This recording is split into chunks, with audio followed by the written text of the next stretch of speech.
Welcome to the second installment of the Tiger Highline Online on the Cable Access channel.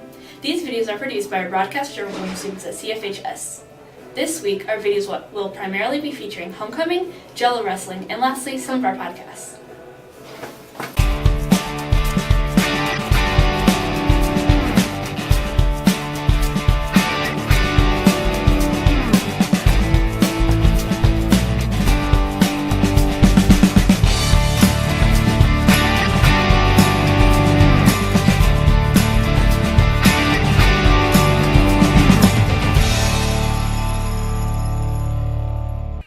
On Monday during homecoming week, an assembly took place in the Cedar Falls High School gym. Emily, Christina, and Hunter showed us what happened.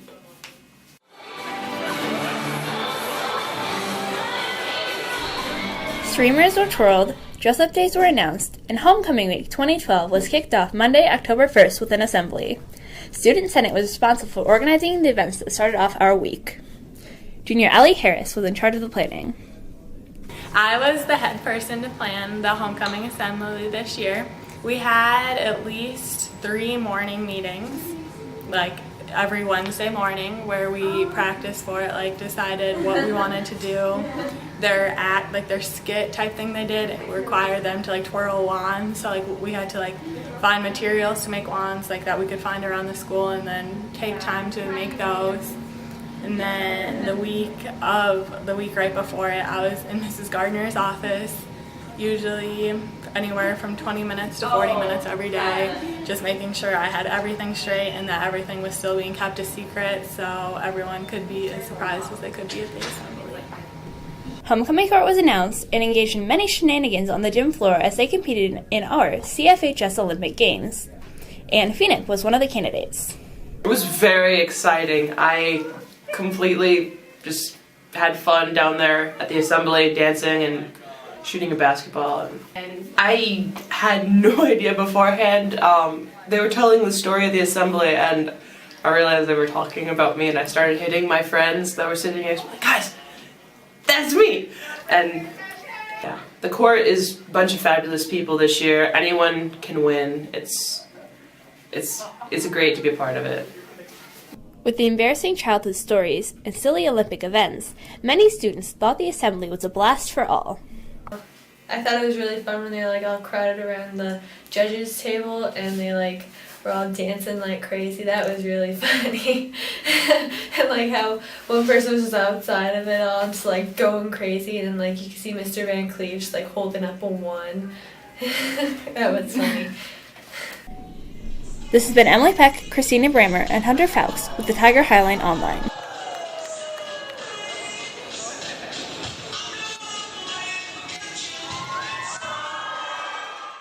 As a part of the festivities during Homecoming Week, every day was specially designated for different outfits.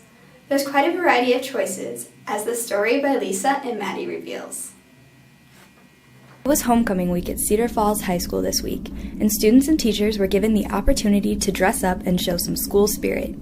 Disney characters, decades, and what not to wear started off the week. I'm the Little Mermaid, and I was inspired because it's my favorite Disney movie, and I love her. I already had the costume, so I thought it'd be cool. I really like Toy Story, and so I picked Woody's. Seniors wore togas on Thursday, while underclassmen rocked pajamas, and Friday was Spirit Day.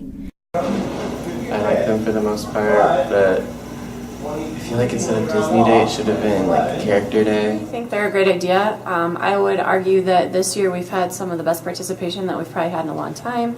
We've even had a few teachers getting involved. I think it's a good way to have some school spirit.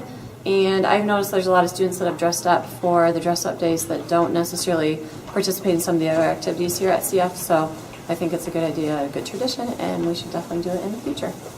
Thank you. This is Maddie Hayes and Lisa Morales with Tiger Highline Online.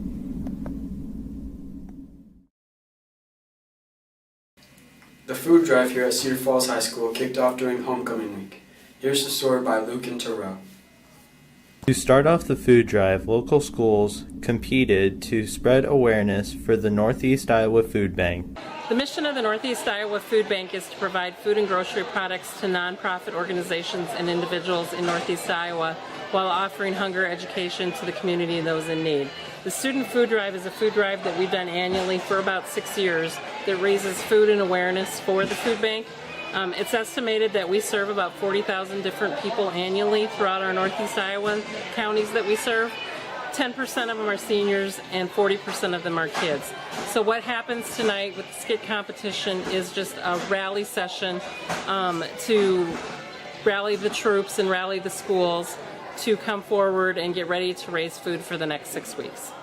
This may look like fun, but behind the scenes, 40,000 people a year don't have food to eat. The most vividly is somebody came into our food pantry. There's many programs at the food bank, but we do have a food pantry.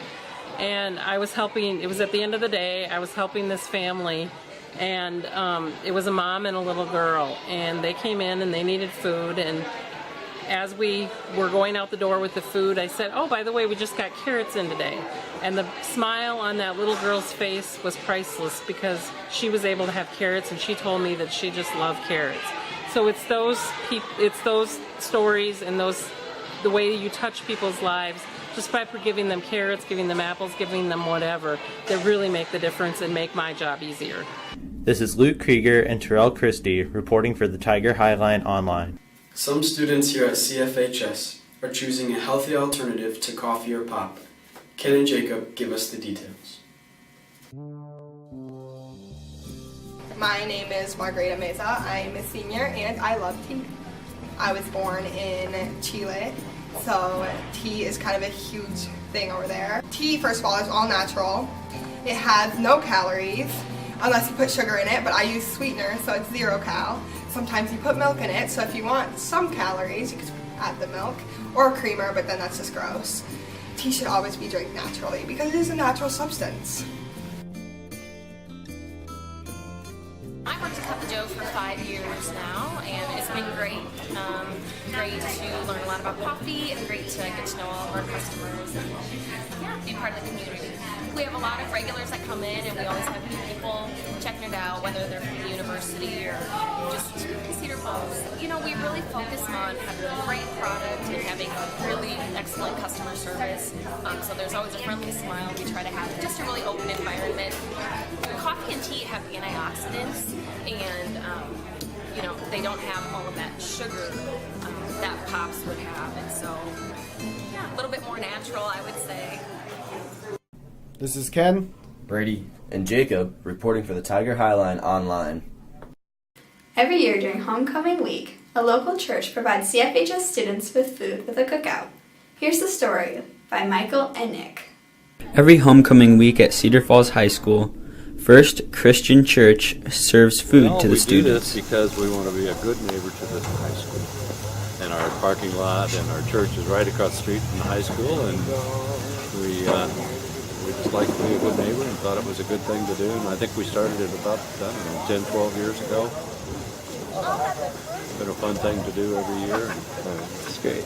I hear a lot of the kids say they look forward to it. So yeah. We'll continue to do it as long as we can. Actually, there's 840 hamburgers and 320 hot dogs, and we serve somewhere in the neighborhood of 1,100 students and faculty. All the ladies of the church make the cookies and bars and things, so those are all homemade. We have a gentleman who's one of our members works for Frito-Lay, and so he's able to get the chips for us. Very good. Awesome. Great. I'm really glad that the church is doing this and sharing the message of God with me. I mean, I feel like I really need it. I'm a sinful person, and I feel like today changed me with the sandwich. This has been Michael Bowden and Nick Hall reporting for the Cedar Falls Tiger Highline Online. Moving into a new location provides a whole world of new things. This next story by Austin is about a CFHS student who had to move to Des Moines for a while. And before returning back, he polished up on some of his musical skills. Hey,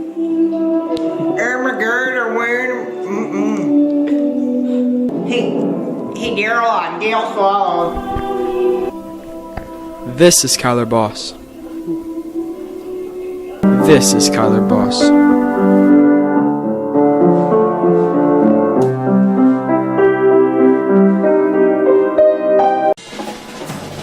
And this is Kyler Boss.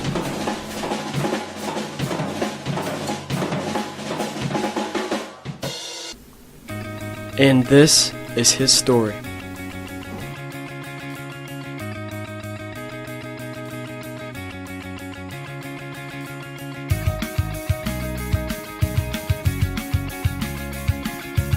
How you doing? Kyler Boss.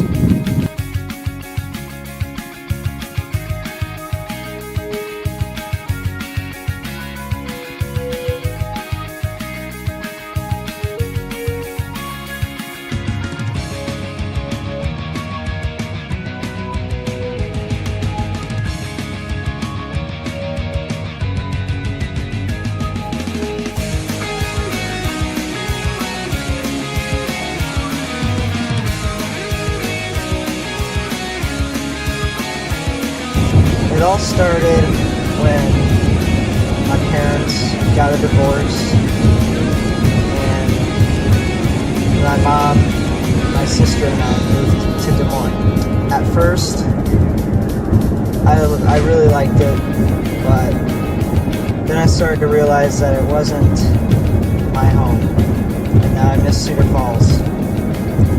But I grew as I lived in Des Moines. My music ability was boosted because Des Moines pushed me to be a better musician. And I wouldn't be the musician I am today if I had moved to Des Moines.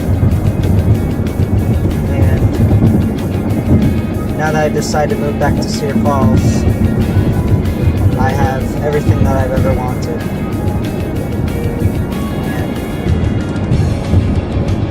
Great things can come out of the smallest things. Moving to Des Moines has helped me decide what I want to do for my career in my whole life. I want to study music in college and be a music major, teach and perform music to the unteached that want to be taught. As he arrives home on this beautiful sunny day, he realizes things work in mysterious ways. And after all he's been through, he's never been happier.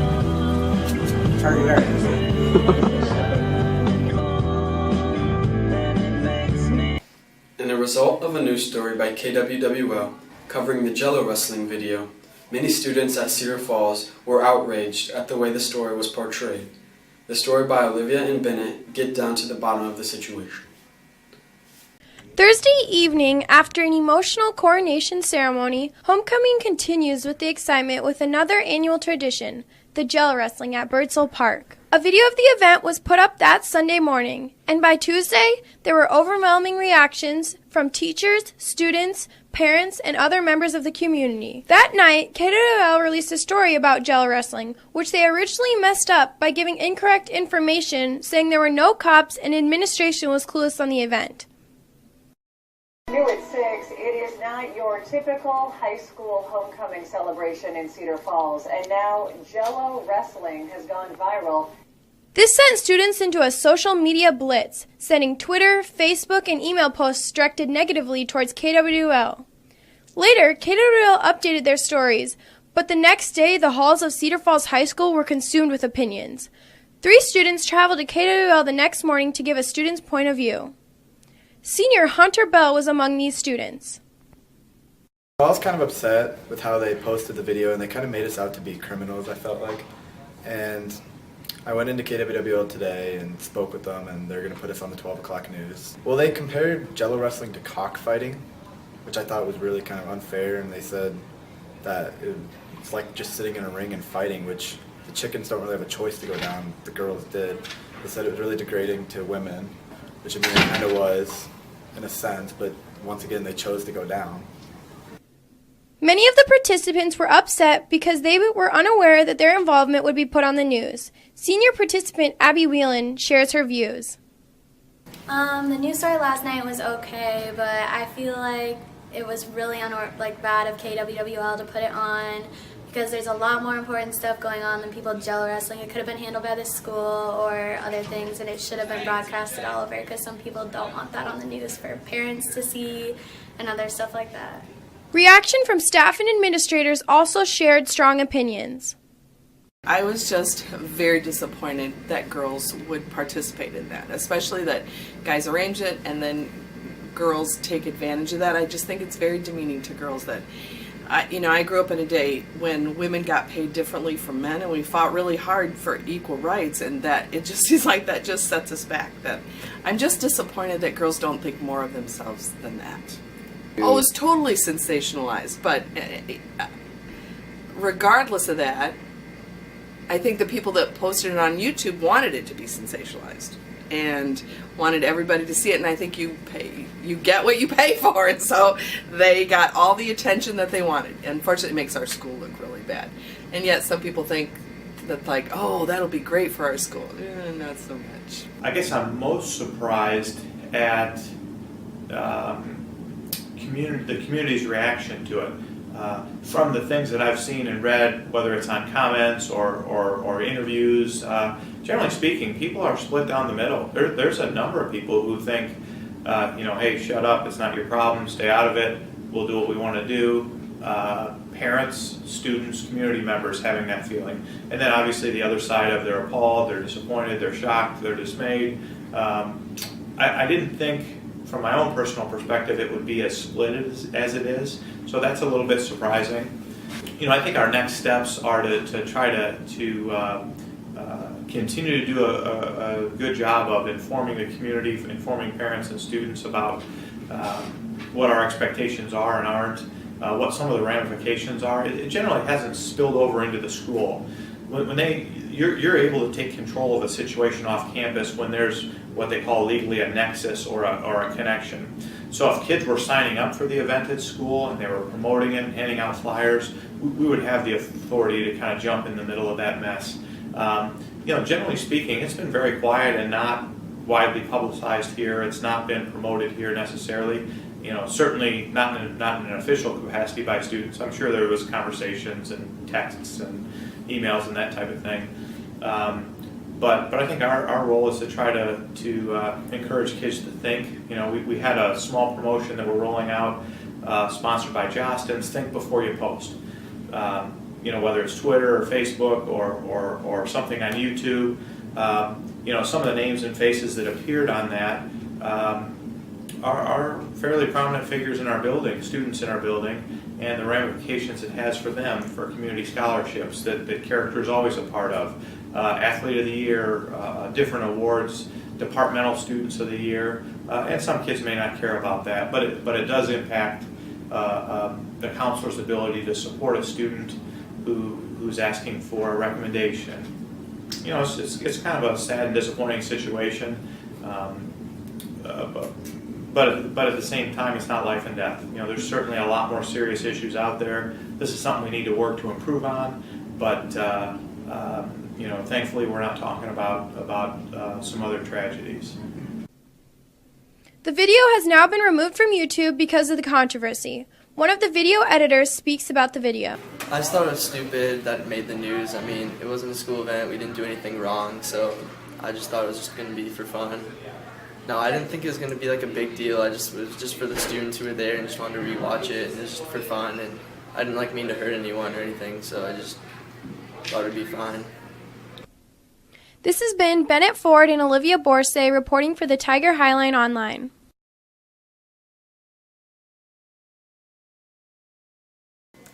Today we would also like to share with you a different side of the broadcast journalism class here at CFHS.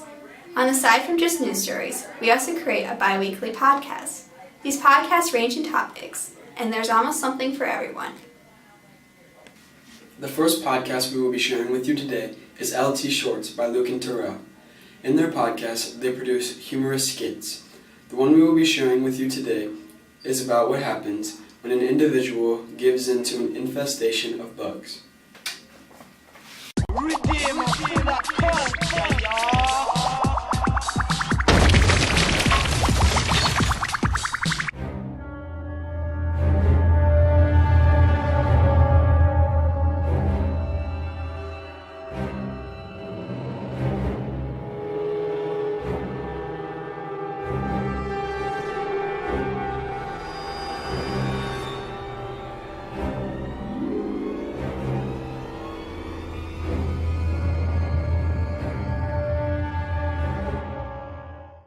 Things are normal in this house now.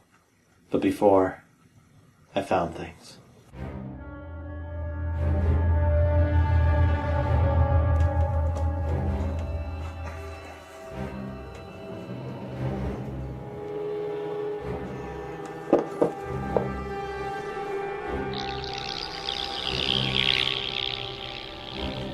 Ugh.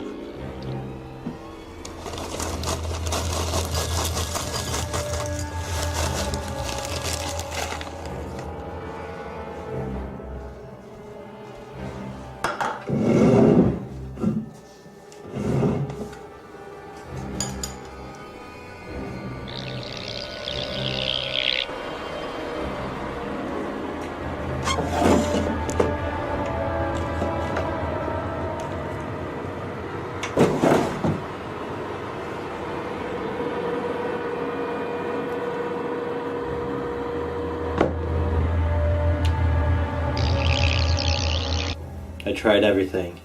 Gassing them.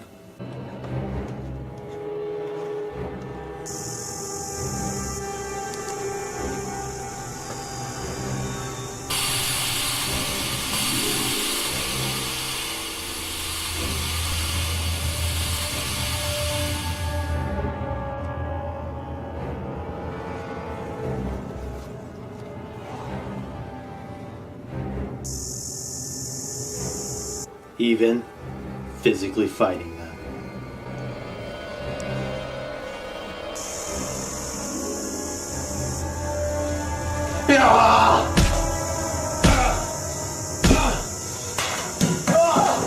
The worst thing of all, I fell asleep one night, and when I woke up, I was outside.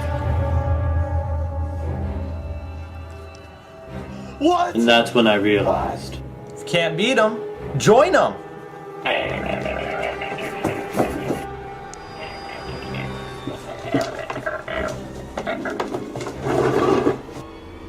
I'm Frank's friend and landlord. He started leaving me really weird messages. Hello? Frank wasn't paying his rent, so I had to give him a call to warn him I was coming over. Hey Frank, I just wanted to tell you you haven't been paying your rent for 3 months.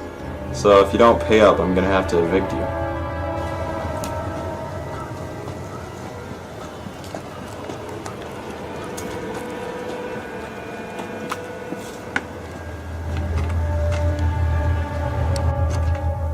I headed to his house, and I went to the basement. I looked over, and there he was, in a cocoon.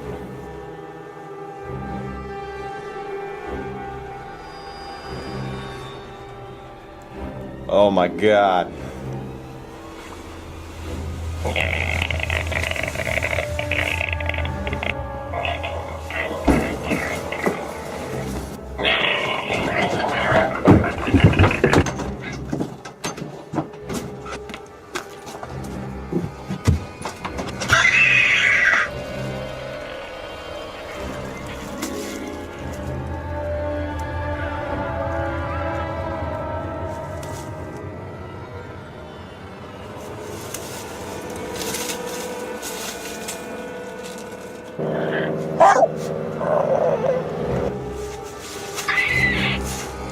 Up here.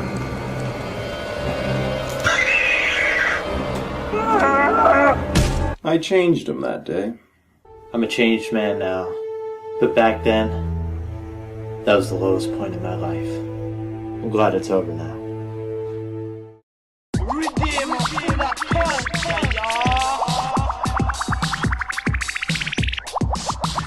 That's a wrap for this show. Be sure to check out some of our other shows at our website, www.highline.cfschools.org. While there, be sure to follow the links and check out some of our other podcasts. You can also find the latest stories from the newspaper there as well. Keep it classy, CF, and we'll see you again in a couple weeks.